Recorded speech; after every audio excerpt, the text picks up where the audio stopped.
C0 Raiden HYBRID Bloom is broken. Let's go. 4.3 Spiral Abyss PMA. Let's grab this sprint buff. Alright, so I start off with Nahida E, switch into Raiden E. Here I do this because I have 4-piece gilded on Raiden so that she can get her extra 150 EM to start. And then I go to Farina and do her thing.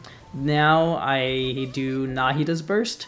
This way she snapshots Raiden's higher EM after triggering Gilded, and this adds some time to build a little bit more fanfare as well for Farina's burst. Okay, now Baiju does his thing. You can also do Q and then E here. That way you can funnel extra particles into Raiden.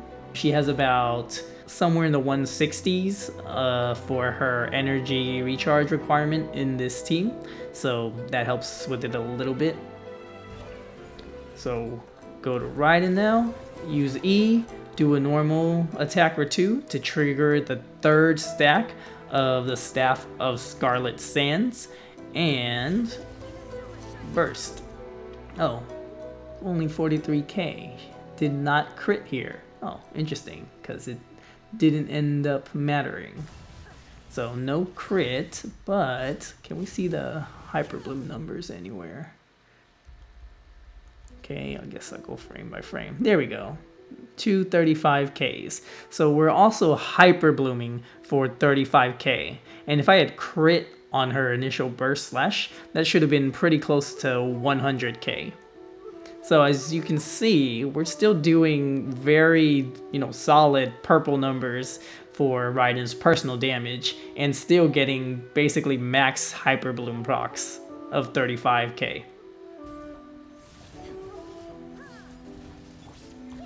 Okay, but yeah, I didn't crit, but doesn't matter because we still one phased it anyways, or one rotated the first phase. Nahida does her thing, Farina goes, then Baiju, then Raiden E, and attack, and now burst. Okay, and we just mop the floor with the PMA.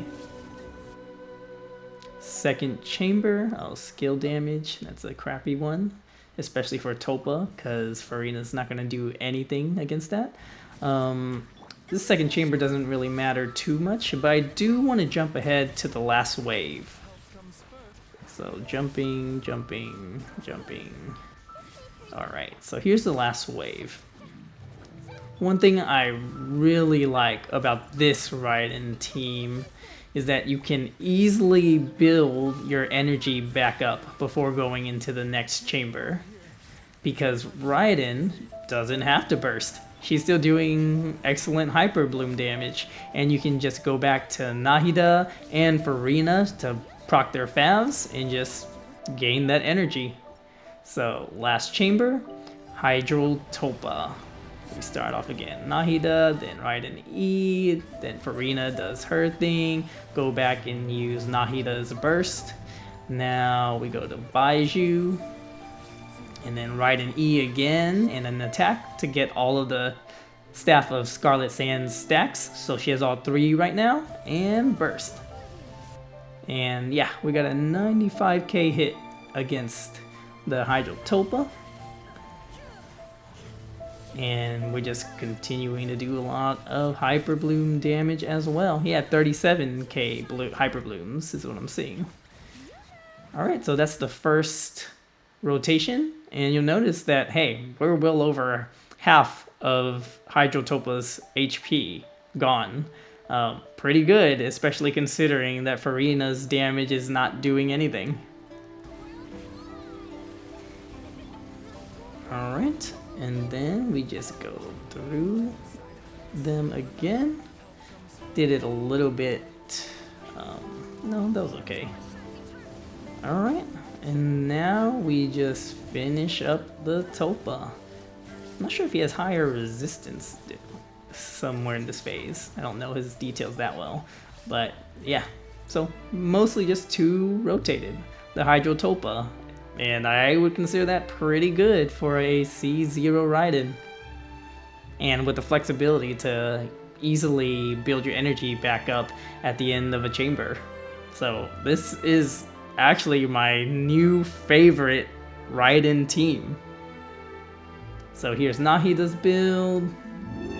Decent ratios. She's got a Fav Codex, 4-piece Deepwood, C0, Crown, Skill, and Burst. Here's Farina. Decent ratios, good ER, also running Fav, which is important to this team. C0, Crown, Skill, and Burst. Baiju. His decent ER, 214, which is actually well over the required minimum amount in this team, since there's Nahida generating a lot of dendro particles. But yeah, I like being comfy if I can.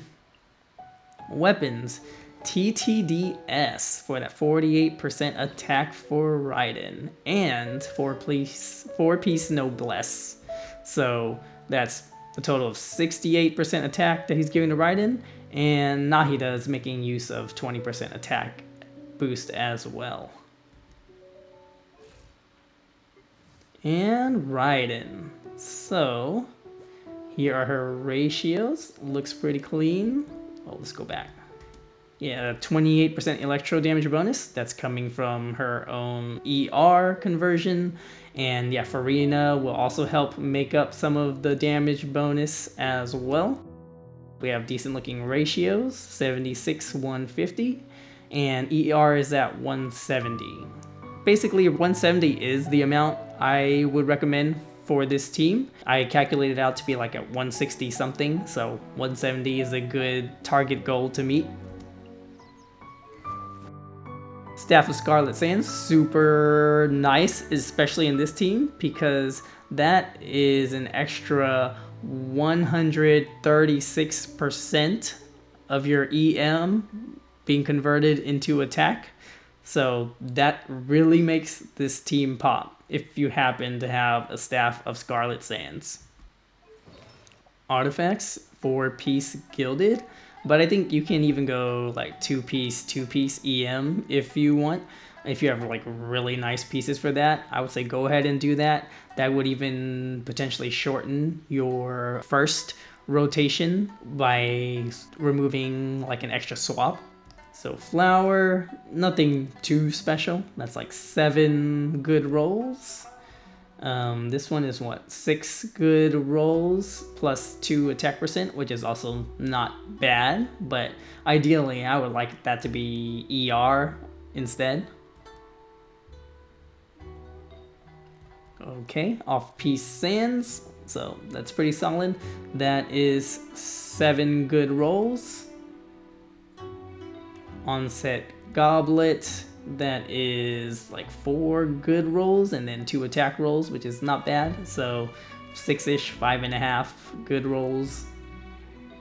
And the circlet. So I used to run an EM circlet, but then I noticed I had this, which had like 100 EM on it. So I said, you know what, let's go ahead and use this and then make up the extra EM like either in the flower or feather, which I did end up using a high EM feather to help offset the missing EM from not using a main stat EM circlet.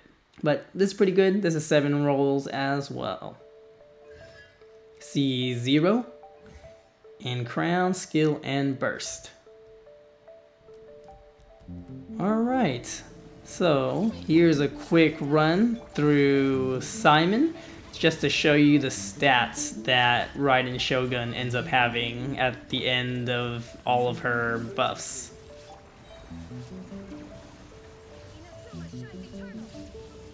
Alright, there we go. 3,222 attack and 1,100 EM. Pretty nice. Unfortunately, you can't really see all of the damage percent bonuses that she gets above 28, but it's there. You just can't see it. And that does it for my Raiden C0 Hybrid Bloom team. If you enjoyed that, please go ahead and give a like and subscribe. Thanks for watching.